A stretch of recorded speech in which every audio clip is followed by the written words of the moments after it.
Vijay sir வந்து ஜெயிக்க மாட்டார், ஒரு சீட்டு தான் வாங்குவார், 2 சீட்டு தான் வாங்குவார்னு எல்லாரும் சொல்லிட்டு இருக்கும்போது நான் சொன்னேன், 2 பேருமே ஒரு லெஜெண்டரி அந்தஸ்து உள்ள ஒருத்தங்க தான் சொல்லணும். ஆர்பி சௌத்ரி சாராக இருக்கலாம், பாலச்சந்தர் சாராக இருக்கலாம். 2 பேர்ட்டுமே கதை சொல்லி இம்ப்ரெஸ் பண்ண முடிஞ்ச உங்களால் ஏன் முதல் படத்தில் அது மிஸ் ஆனிச்சுன்னு நினைக்க யோசிச்சிருக்கீங்க? யார்ட்டுமே சொல்லலை. சூனாபானாவோட அந்த பாயசம் குடிக்கிற அந்த சரக்கு அந்த சீனில் நீங்கள் அந்த படத்தோட டைரக்டர், அந்த படத்தில் நடிக்கலாங்கிற கான்ஃபிடென்ட் எப்படி சார் இருந்துச்சு? ஒரு ஆளை போட்டிருந்தேன், ஒரு 4 டேக்கு 5 டேக்கு 6 டேக்கு 10 டேக்கு வாங்கிட்டே இருந்தார். ஊர்வசி வேற டப்பிங்கில் ஒரு கலக்கி விட்டாங்க. மதிகண்டன் ஒரு நிமிஷம் அவங்க வாங்க அப்படின்னாங்க. நான் கண்டினியூவாக 7 படம் இது வரைக்கும் நான் கிளைமேக்ஸில் செத்தேன்.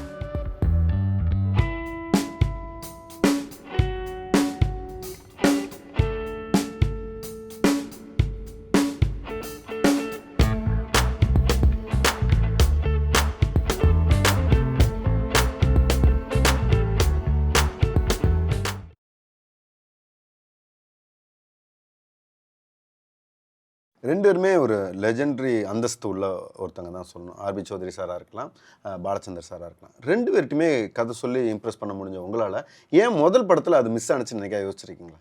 யார்ட்டுமே சொல்லலை, நம்மளே மைண்டுக்குள்ள வச்சே எடுத்துட்டோம்ல.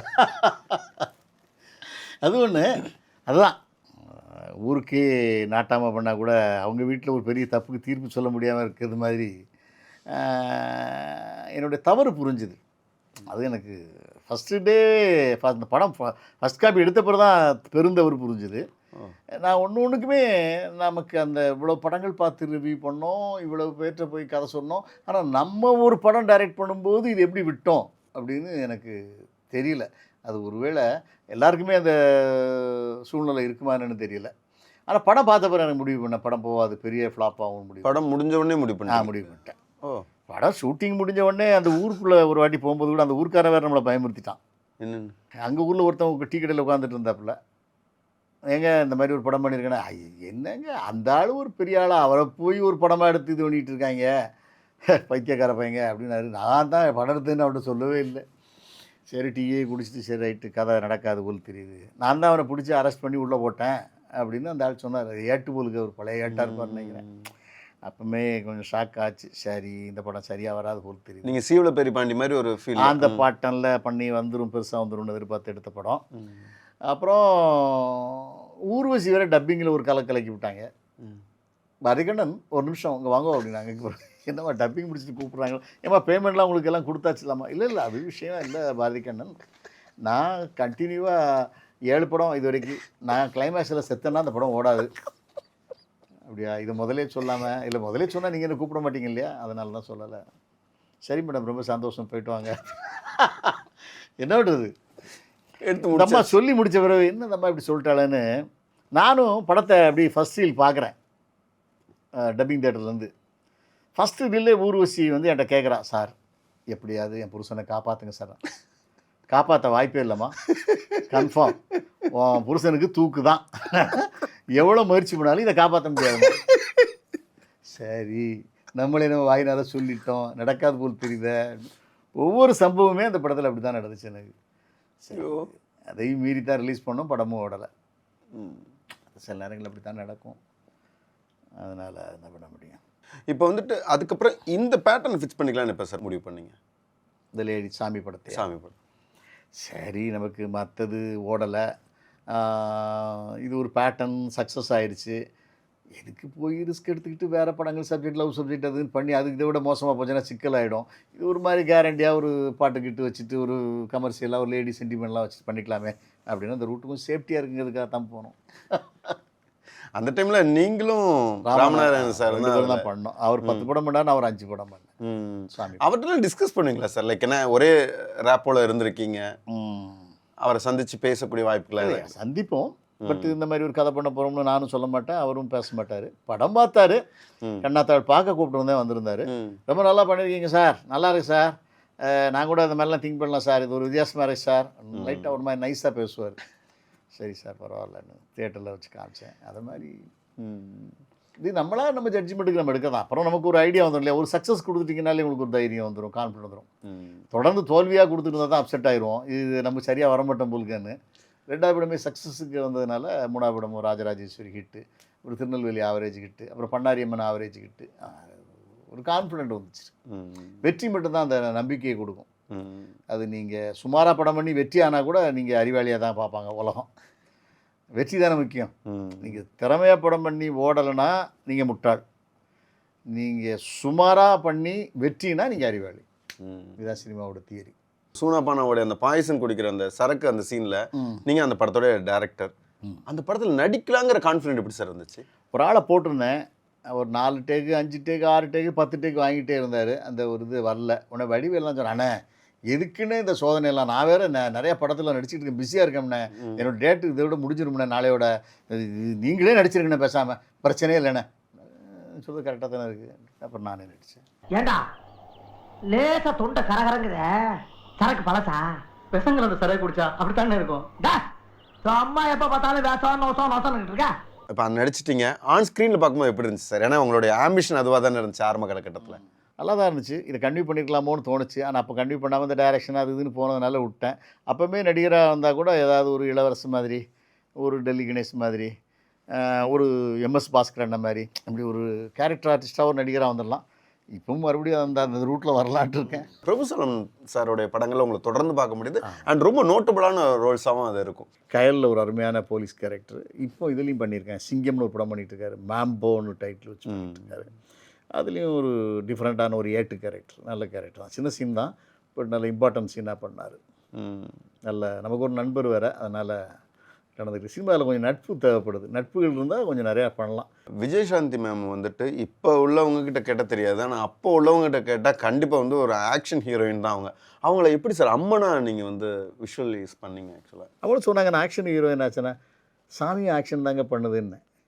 தப்பு பண்ணவங்களெல்லாம் கொல்லுது, நீங்கள் பேண்ட் ஷர்ட் போட்டு கொல்லுறீங்க, இது சூலத்தை வச்சு குத்துது. நீங்கள் துப்பாக்கி வச்சு சுட்டுருவீங்க, இது சூலத்தை வச்சு அடிக்கிற, அவ்வளோதான். வேறு ஒன்றும் பெரிய வித்தியாசம் இல்லை.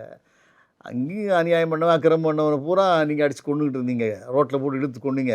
இது அதே பேட்டர்ன் சாமியாக பண்ணுறீங்க, அவ்வளோதானே. இது பாயிண்ட்டு கரெக்டாக இருக்குது அப்படின்னுச்சு. அதுக்கப்புறம் தான் அது கதை கேட்டுச்சு. கற்றுக்கிட்டு அப்புறம் அந்த அம்மாவுக்கு ரொம்ப இம்ப்ரெஸ் ஆகி, நான் ஆந்திரா நான் வாங்கிக்கிறேன், என்னுடைய சம்பளம் தர வேண்டாம் அப்படின்னு சொல்லிச்சு. எங்களுக்கு ஒரு ஏரியா விற்ற மாரி ஆகி போச்சுல, அதனால் அந்த அம்மா ஃப்ரீயாக தான் நடித்தாங்க. வயசு பசங்க அந்த படம் எடுக்கணும்னு நினச்சிங்க? ஆக்சுவலாக எடுக்கக்கூடாத படத்தை எடுத்தேன் வாழ்க்கையில். சமயத்தில் ஒரு சினிமா டைரக்டருக்கு மார்க்கெட்டு கம்மியாக இருந்தால் சும்மா கூட இருந்துடலாம், சம்பளம் கம்மியிலேயே ஒரு வருமானம் வருமேங்கிறதுக்காக அந்த மாதிரி படங்கள்லாம் எடுக்கக்கூடாதுங்கிறது என் வாழ்க்கையில் ஒரு பெரிய பாடம். அந்த பாடத்தை அந்த படம் எனக்கு கற்றுக் கொடுத்தது. கன்னடமும் எடுத்திருக்கீங்க, அது எப்படி வாய்ப்பு அமைஞ்சது சார்? அது இந்த படங்கள்லாம் பக்தி படத்தை பார்த்துட்டு பெங்களூர்லேருந்து ஒரு ப்ரொடியூசர் வந்து கூப்பிட்டாரு, இந்த மாதிரி சௌந்தர்யா சாய்குமார் பெரிய செட்டப்பாக இருக்க, நல்லா இருக்க அப்படின்னு மாதிரி தான். அப்புறம் கதை நாங்களே வச்சுருக்கோம்னாரு. ரொம்ப வசதியாக போச்சு, நமக்கு என்ன டைரக்ஷன் தானே, வாங்க போய் பண்ணிடலாம் அப்படின்னு போய் அங்கே போய் பண்ணேன். கன்னடம் கற்றுக்கிட்டேன். 1 மாதம் இருந்து கன்னடா ಮಾತಾಡ್ತೀನಿ, ಸ್ವಲ್ಪ ಮಾತಾಡ್ತೀನಿ. ಊಟ ಆಯ್ತಾ? ಊಟ ಆಯ್ತಾರಾ, ಎಲ್ಲಿದ್ದೀರಿ, ಯಾವಾಗ ಬಂದಿರಿ, ಬರ್ತೀನಿ சார், ಚೆನ್ನಾಗಿದ್ದೀರಾ, பஸ் போதும் உங்களுக்கு பஸ்ஸு. தெரியும், ஓரளவு பேசுவேன், அதை பேசுகிறத புரிஞ்சுக்குவேன். நம்ம கொடுக்குற வசனத்தை அவங்க தப்பாக பேசுகிறாங்க, அதுவும் எனக்கு தெரியும். அந்த அளவுக்கு கன்னடம் ஓரளவு கற்றுக்கிட்டேன். அது ஒரு கன்னட படம் பண்ண போனதுனால நமக்கு அந்த லாங்குவேஜ் கற்றுக்கிட்டது ஒரு பெரிய ப்ளஸ் பாயிண்ட்டு. நீங்கள் வந்து உங்களுடைய இந்த சினிமா ட்ராவல் ஒரு ஜேர்னலிஸ்டாகவும் சரி, ஒரு விநியோகஸ்தராகவும் சரி, அதுக்கப்புறம் டைரக்டர், ப்ரொடியூசர், இப்படி வந்து பல்வேறு முகங்கள் இப்போ வந்து நடிகராகவும் ட்ராவல் பண்ணிட்டுருக்கீங்க. அப்போ உள்ள ஆரம்ப காலகட்ட சினிமா, நீங்கள் பார்த்த சினிமாவுக்கும் இப்போ உள்ள சினிமாவுக்கும் என்ன வித்தியாசத்தை உணர்றீங்க சார்? வித்தியாசம்னு பார்த்தீங்கன்னா, அந்த காலத்தில் ரொம்ப ஒரு டேக் 2 டேக்கில் நீங்கள் நடித்து முடிக்கணும். அதில் டைரக்டர் பயங்கர டென்ஷன் ஆவார். ஏன்னா ஃபிலிமு இப்போ வந்து டிஜிட்டல் சிப் ஆகிடுச்சு, அதனால் இப்போ ஒன்றும் ஃபிலிமே கிடையாது. அதனால் எத்தனை டேக் போனாலும் டேரக்டர்ஸே 10 டேக் எடுத்துக்கிட்டு இருக்காங்க. ஒவ்வொருத்தருக்கும் பெரிய பெரிய ஹீரோக்களே 10 டேக் வாங்கிட்டு இருக்காங்க, அழகாக பண்ணிக்கிறாங்க. முன்னால் விட ஃபிலிமில் பண்ணும்போது ரொம்ப ஒரு பயம், ஒரு பதட்டம், ஃபிலிம் கிடைக்காது, ஸ்டாக் கிடைக்காது, அதில் ரொம்ப ஃபிலிம் செலவழிச்சா ப்ரொடியூசர் சண்டைக்கு வருவார். இப்போ அந்த பிரச்சனைலாம் இல்லை. இது கொஞ்சம் ஈஸியாக இருக்குது, நல்லா இருக்குது, வளர்ச்சியாக இருக்குது, அட்வான்ஸாக இருக்குல்ல. எவ்வளோ நேரம்னாலும் ஷூட் பண்ணிக்கலாம், எவ்வளோ நேரம்னாலும் ஃபிலிம் எடுத்துக்கலாம்.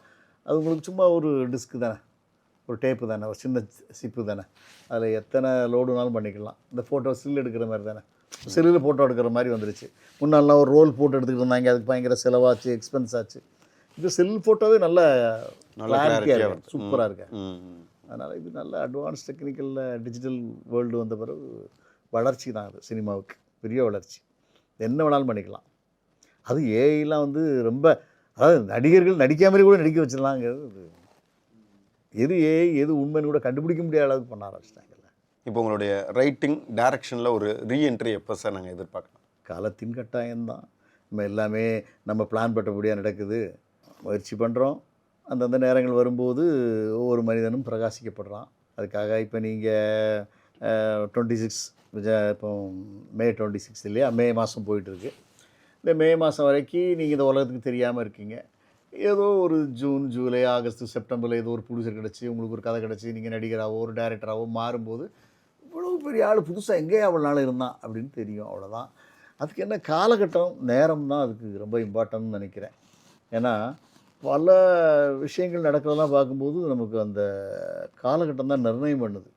என்னை பொறுத்தவரை ஒரு நடிகராக இருந்தாலும் சரி, இப்போ டியூடுன்னு ஒரு படத்தோட ஹீரோ, ட்ராகன் டியூடு, அவர் வந்து அவர் சரி பண்ணிக்கிட்டு ஒரு கதை பண்ணிக்கிட்டு அதுக்கு தகுந்த மாதிரி ஒரு ஸ்பீடு பண்ணிக்கிட்டு அதில் லவ்வுக்கு வச்சுட்டு மாபெரும் கிட்டாக இருக்கார். அதெல்லாம் எப்படி சாத்தியம்? அது அவருடைய காலகட்டம் ஓடிட்டுருக்கு. அதனால் பிரச்சனை இல்லை. இப்படி ஒவ்வொருத்தருக்கும் ஒரு காலகட்டம் இருக்குதுன்னு நினைக்கிறேன். அது நடிகராக இருந்தாலும் சரி, ஒரு படம் மாட்டினா ஒரு டைரக்டருடைய கதை, அந்த வசனம், அந்த சிச்சுவேஷன் அந்த நடிகனுக்கு மிகப்பெரிய ப்ளஸ் ஆகிடுது. அவன் சிறப்பாக நடிக்கிறது மாதிரி கூட ஆகிடுது. ஆனால் அவன் அவரேஜாக தான் நடிச்சிருப்பான், அந்த சிச்சுவேஷன் மிகப்பெரிய நடிகராக்கிடும். அதனால தான் அவங்க சார் அந்த சீன் பிரமாதம் சார்பாங்க. அது எழுதப்பட்ட சீனு, உருவாக்கப்பட்ட காட்சி, எடுக்கப்பட்ட விதம் இவருக்கு நடிகருக்கு ப்ளஸ் ஆகிடும். அப்போ அவருக்கு ஒரு நல்ல நேரங்கள் வரும்போது அந்த மாதிரி கான்செப்ட் மாட்டுது. சினிமாவில் வந்துட்டு உச்சத்தை தொட்ட விஜய் சார் இப்போ வந்து அரசியல்லையும் உச்சம் தொட்டிருக்காரு. அதை எப்படி சார் பார்க்குறீங்க? அதாவது விஜய் சார் வந்து ஜெயிக்க மாட்டார், ஒரு சீட்டு தான் வாங்குவார், 2 சீட்டு தான் வாங்குவார்னு எல்லோரும் சொல்லிகிட்டு இருக்கும்போது நான் சொன்னேன், இல்லை நிறையா சீட்டு வாங்குவார் அப்படின்னு. என்ன பைத்தியமாக உங்களுக்கு, எப்படிங்க வாங்குவார்? பெரம்பூர் ஜெயிச்சா பெரிய விஷயங்க. நாங்கள் இல்லை பெரம்பூர்லாம் சர்வசாதாரணமாக ஜெயிப்பாப்பில், வேணால் பந்தயம் வேணாலும் கட்டணும்னு சொல்லி 1000 ரூபா பந்தயம்லாம் கட்டினேன். அப்புறம் நான் அப்படி சொல்லிகிட்டு இருந்தேன், ஒரு 8 சீட்டு வருவார், 10 சீட்டு வருவார், 25 சீட்டு வருவார் சொல்லிகிட்டே இருந்தேன். அப்புறம் அவருக்கு வந்த க்ரௌடை பார்த்தா நான் மிரண்டேன். ஏன் இது வேறு மாதிரி போகும்போது தெரியுதுன்னு எனக்கு பயங்கர நம்பிக்கை வந்துச்சு. அப்புறம் ஆற்று போலிங் இருக்கு இல்லையா, அந்த போல் எக்ஸிட்னு ஏதோ ஒரு எக்ஸிட் போல், அது வந்து வந்த பிறகு எனக்கு வந்து இவங்கெல்லாம் சொன்னாங்க 90% டிஎம்கே வரும்னு சொன்னாங்க. பட் எனக்கு இது சோலோவாக வரும்னு தோணுச்சு. அப்படி இல்லைன்னா எடப்பாடியோட ஆட்சி அமைப்பாருன்னு சொன்னேன், எல்லாத்துட்டையும் சொன்னேன், ரொம்ப பேர்கிட்ட சொன்னேன், ஷூட்டிங்கில் எல்லாரும் சொன்னேன். எப்படி சொல்கிறீங்க, பர்சன்டேஜ் இல்லையா? திமுகவுக்கு 30% இருக்குது, 27%, 25% அதிமுகவுக்கு இருக்குது, மொத்தம் 80% தான் விழும். அப்போ 20% தானே விஜய் வாங்க முடியும், எப்படி வாங்க? இந்த விஞ்ஞான கணக்கெல்லாம் போடாதீங்க, இந்த கணக்கெல்லாம் உடச்சி தவிடு பொடி ஆக்கும் விஜய் பண்ணுவார். எப்படி பண்ணுவார்? நீங்கள் ஏங்க, நான் ஓட்டு போட்ட பூக்காரிட்ட கேட்க விஜய்க்கு தான் போட்டாங்க, மளிகை கடைக்காரன்ட்ட கேட்டால் விஜய்க்கு தான் போட்டாங்க, A to Z விஜய்க்கு போட்டான்றாங்க. அப்போ எப்படி வராமல் இருப்பார்? வந்தே தீரும். எவ்வளோ வருவார்னு தெரியாது, பட்டு ஒன்று சோலோவாக வருவார் அல்லது எடப்பாடியோட ஜாயின் பண்ணி வருவார். நான் கான்ஃபிடண்ட்டாக தான் சொன்னேன்.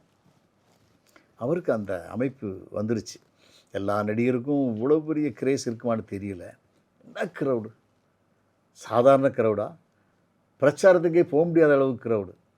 அப்போ எப்படி வராமல் இருப்பார்? அத்தனை பேரும் ஓட்டு போடாமல் இருப்பான். பயங்கரமாக ஓட்டு போட்டாங்க.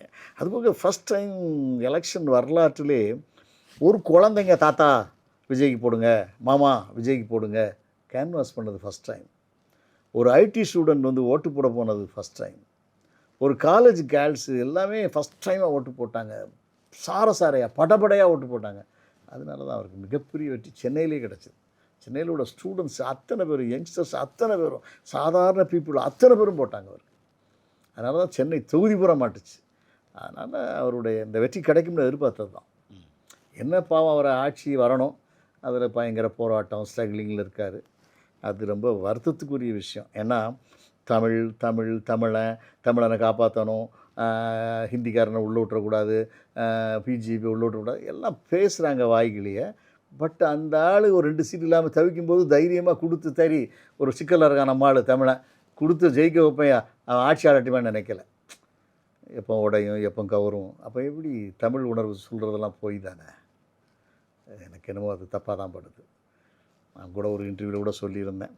ஒருத்தன் வந்து ஒரு அரசாங்கம் ஒரு பஸ்ஸை ஓட்டுறாங்கன்னு வச்சுங்களேன், அதுதான் அந்த பஸ்ஸு தான் அந்த நாடு, நாட்டோடைய அமைப்பு, சட்டம் எல்லாத்தையும் ஒரு பஸ்ஸாக நினச்சி சொல்கிறேன். ஓட்டுறாங்க. ஒவ்வொரு வாட்டியும் அந்த ஓட்டுறதுக்கு 5 வருஷத்துக்கு ஒருக்க ஒரு ஆளை செலக்ட் பண்ணிட்டாங்க. இந்த வாட்டி விஜயை செலக்ட் பண்ணிட்டாங்க. ஏற்கனவே ஓட்டுனவர் ரிஜெக்ட் பண்ணிட்டாங்க. இப்போ இந்த ரிஜெக்ட் பண்ணப்பட்டவர் என்ன பண்ணணும்? தம்பி, இந்த வண்டியில் இவ்வளோ ப்ராப்ளம் இருக்குது, இது நீங்கள் பார்த்து ஓட்டுங்க, கவனமாக ஓட்டுங்க சொல்லணும்ல.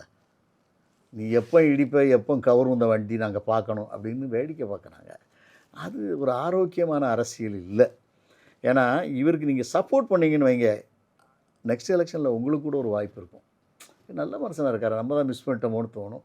நீங்கள்லாம் வேடிக்கை பார்க்குறீங்க, கைத்தட்டுறதுக்கு தயாராக இருக்கீங்கன்னா அது உங்களுக்கு அரசியல், அது ஒரு ஆரோக்கியமான அரசியலாக இருக்காது. எதிர்காலமும் இந்த இப்போ இருக்கக்கூடிய எதிர்க்கட்சிகளுக்கு ஒரு மைனஸாக தான் இருக்கும்.